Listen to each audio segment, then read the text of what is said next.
আজি আমি ফাৰ্মাৰবিলাকে ফাৰ্মত লছ হোৱাৰ লোকচানৰ সন্মুখীন হোৱাৰ কাৰণ কি জানেনে? নমস্কাৰ বন্ধুসকল, আসাম ফাৰ্মিং চেনেললৈ আপোনালোক সকলোকে স্বাগতম জনাই এটা নতুন ভিডিঅ'লৈ আহিছোঁ।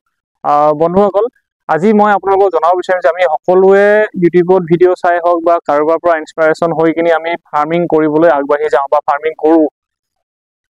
মানে কি হয়, আমাৰ অসমীয়া মানুহৰ কি হয়, এটা হেবিট আছে যে আমি যদি কাৰোবাক আমাৰ ঘৰৰ ওচৰৰ কাৰোবাৰ এটা কিবা কৰা দেখো, আমি সেইটোতে আমি 10-20টা মানুহ ওলাই যায় তেনেকে একেটা কামেই কৰে। যেনেকে ধৰক আপোনাৰ আমাৰ গাঁৱত যদি কোনোবা এটা গেলামালৰ দোকান এখন দিয়ে, তাৰ পিছতে দেখিব যে তাৰ দুদিনমান চলিছে, চলাৰ পিছত আপোনাৰ কি হয়, আৰু তাত কেইদিনমান 2 বছৰমানৰ পিছত দেখিব যে তাত আৰু 10খন দোকান হৈ গ'ল। তেতিয়া কি হ'ল, তাত হ'ল কাষ্টমাৰ আছে আপোনাৰ কিমান 100 ঘৰ মানুহ আছে, 100 ঘৰ মানুহৰ কমচে কম 50% মানুহে সেই দোকানখনৰ পৰা খাই আছিলে। যেতিয়া 10খন দোকান হৈ গ'ল তেতিয়া সেইখিনি ভাগটো হৈ গ'ল, হয়নে নহয় কথাটো? তো সেই গতিকে আমাৰ কি হয়, আমাৰ ফাৰ্মিঙৰ ক্ষেত্ৰতো একেটাই হয়গৈ। আৰু এতিয়া যিহেতু ফাৰ্মত মানুহৰ মানে ব্ৰইলাৰ ফাৰ্মত বিশেষকৈ এতিয়া লছ হোৱাৰ সন্মুখীন হ'বলগীয়া কাৰণ এটাই হৈছে প্ৰডাকশ্যন বেছি, চেল কম। আৰু সেইটো কাৰণে মানে আমাৰ ফাৰ্মত লছ হৈ আছে। আৰু এতিয়া যিহেতু ৰেট ইমান ডাউন চলি আছে ব্ৰইলাৰ ফাৰ্মত, তো সেই গতিকে মই আপোনালোকক আজি মানে এইটো এটা জনাব বিচাৰিছোঁ, আমাৰ ইয়াতে আমি কৰিবলগীয়া বহুত কাম থাকে, বহুত ধৰণৰ থাকে। যেনেকৈ ধৰক আপুনি ছিজন চাই কিনি আপুনি বা মাৰ্কেটটো চাই কিনি আপুনি কৰিব পাৰে। আমি যদি গোটেই মানুহখিনিয়ে যদি অকল ব্ৰইলাৰকে পালন কৰি থাকোঁ, ব্ৰইলাৰকে মাৰ্কেটত উলিয়াই থাকোঁ, তো খোৱা মানুহ যদি কম থাকে, একেখিনি মানুহে থাকে, তো লাষ্টত গৈ কিনি কি হয়, আপোনাৰ ব্ৰইলাৰখিনি এনেই পানী ভাৱত বিক্ৰী কৰিবলগীয়া হয়, আৰু যিসকলে পালন কৰে সিহঁতৰ মানে লছৰ সন্মুখীন হ'বলগীয়া হয়। সেই গতিকে আৰু ফাৰ্মৰ যিখিনি ইনভেষ্টমেণ্ট হয়, সেই ইনভেষ্টমেণ্ট যিখিনি কৰিলে সেইখিনি গোটেইখিনি মানে অথলে যায়। কি হয়, আমি যদি মানে প্লেন অনুসৰি কৰোঁ, এতিয়া ধৰি লওক কোনোবাই যদি আমাৰ একেখন বেলেগত একো কৰিব দৰকাৰ নাই, আপুনি ধৰক বেলেগ এখন গাঁৱত কোনোবাই বেলেগ কৰিছে, আপুনি সেইখন চাবলৈ যাবলৈ দৰকাৰ নাই। এতিয়া নিজৰ গাঁওখনতে বা নিজৰ এৰিয়াটোতে আপুনি চাব যে বোলে তাত ব্ৰইলাৰ ফাৰ্ম অলৰেডি 3খন বা 4খন আছে, তেতিয়াহ'লে আপুনি কৰিব তাত কোনো ধৰণৰ বোলে এতিয়ালৈকে সোণালী কুকুৰাৰ ফাৰ্ম নাই, তেতিয়াহ'লে আপুনি সোণালী ষ্টাৰ্ট কৰক। যদি বোলে আপোনাৰ তাত বোলে হাঁহ পালন এতিয়ালৈকে কোনো ফাৰ্ম নাই, তেতিয়াহ'লে নতুনকৈ এখন হাঁহ পালন কৰক। যদি বোলে তাত দেখিছে যে বোলে আপোনাৰ হাঁহো আছে, সোণালীও আছে, লোকেল কুকুৰাও আছে, কিন্তু আপোনাৰ তাত গাহৰি ফাৰ্ম নাই, তো আপুনি গাহৰি ষ্টাৰ্ট কৰক। যদি সেইখিনি গোটেইখিনি সকলোখিনি আছে, তেতিয়াহ'লে আপুনি যদি মাটি আছে, আপুনি এটা কাম কৰক, তাত ভাল ধুনীয়া মানে ওৱান ছিজনত উলিওৱা শাক পাচলি খেতি কৰক। যদি বোলে আপুনি দেখিছে বোলে তাত বোলে সকলোখিনি থকাৰ পিছতো আপুনি বেলেগ এটাই আছে, তাত কোনো কৰা নাই এতিয়ালৈকে মাছৰ খেতি, তো পুখুৰী খান্দি কিনি আপুনি মাছৰ খেতি কৰক। তো তেনেকৈ ধৰণে কৰিলে আমি মানে লাইফত উন্নতি কৰিব পাৰিম। আৰু আপোনাৰ জীৱনত মানে কি হয়, আপোনাৰ যিখিনি আপুনি কৰিছে, যিটো ফাৰ্মিং কৰি আছে, সেই ফাৰ্মিঙত আপুনি লছৰ সন্মুখীন হ'বলগীয়া নহয় আপুনি। এতিয়া আমাৰ সেইটোৱে দুখ, আমি মানে কি হ'ল, দেখাক দেখি আমি মানে একেটাই আমি কৰিবলৈ গৈ থাকোঁ, সেইটোৱে কথাটো। তো সেইটো কৰিলে আমাৰ মানে লছৰ সন্মুখীন হ'ব। আৰু গতিকে মই এতিয়া আপোনালোকক এইটো ক'বলৈ যোৱা নাই যে বোলে মই এতিয়া ব্ৰইলাৰ ফাৰ্ম কৰি আছোঁ, আপোনালোকে কৰিব নালাগে, মই সেইটো ক'বলৈ যোৱা নাই। এতিয়া হয়তো মই আজি ব্ৰইলাৰ ফাৰ্ম কৰি আছোঁ, কিন্তু অহাকালি যদি মই ব্ৰইলাৰ ফাৰ্মত প্ৰফিট নেদেখোঁ, মই সোণালী ভৰাই দিব পাৰোঁ ইয়াত, বা লোকেল কুকুৰাও ভৰাই দিব পাৰোঁ। কথাটো হ'ল কি, আমি মাৰ্কেটখন চাই কিনি আমি ফাৰ্মটো কৰিব লাগিব, ষ্টাৰ্ট কৰিব লাগিব। আমি বিজনেছটো কৰিবলৈ হ'লে তাত আমি যিহেতু এইবিলাক লাইফ ষ্টক বিজনেছ হয়, আৰু ইয়াত আপুনি বিক্ৰী মানে কাষ্টমাৰৰ ওপৰতে, বজাৰখনৰ ওপৰতে ডিপেণ্ড কৰে এইবিলাক ফাৰ্মত।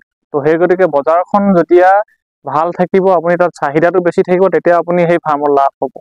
এতিয়া ধৰি লওক আপোনাৰ অসমত বাদ দিয়ক, আপোনাৰ এতিয়া আমাৰ এই অঞ্চলটোত যদি আপোনাৰ ধৰি লওক প্ৰতিদিনে আপোনাৰ 1000 কেজি মাংস চেল হয়, আমি যদি উলিয়াই থাকোঁ তাত 3000 কেজি, তেতিয়াহ'লেতো আল্টিমেটলি যিটো প্ৰাইচ হয়, সেই প্ৰাইচটো মাংসৰ দামটো এনেই কমি যাব। আপুনিতো ৰাখি দিব নোৱাৰে, বা ৰাখি দিলেও আপোনাৰ কিমানখিনি দানা খাব, ডেইলি আপোনাৰ কিমান লাখ টকা দানা খাই থাকিব মুৰ্গীখিনিয়ে। তো সেই গতিকে আকৌ তাতো আপোনাৰ বেমাৰৰ হেৰিটো আছেই।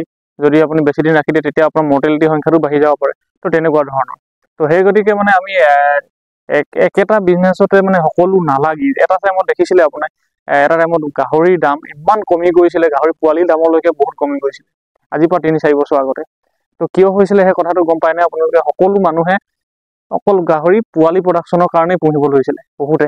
পোৱালি প্ৰডাকশ্যন যেতিয়া পুহিব ধৰিলে, তেতিয়া পোৱালি বহুতৰ ঘৰত হৈ গ'ল, তেতিয়া পোৱালি কিনা মানুহ নাইকিয়া হৈ গ'ল, তেতিয়া পোৱালি দামো কমি গ'ল, মাংসৰ দামো কমি গ'ল।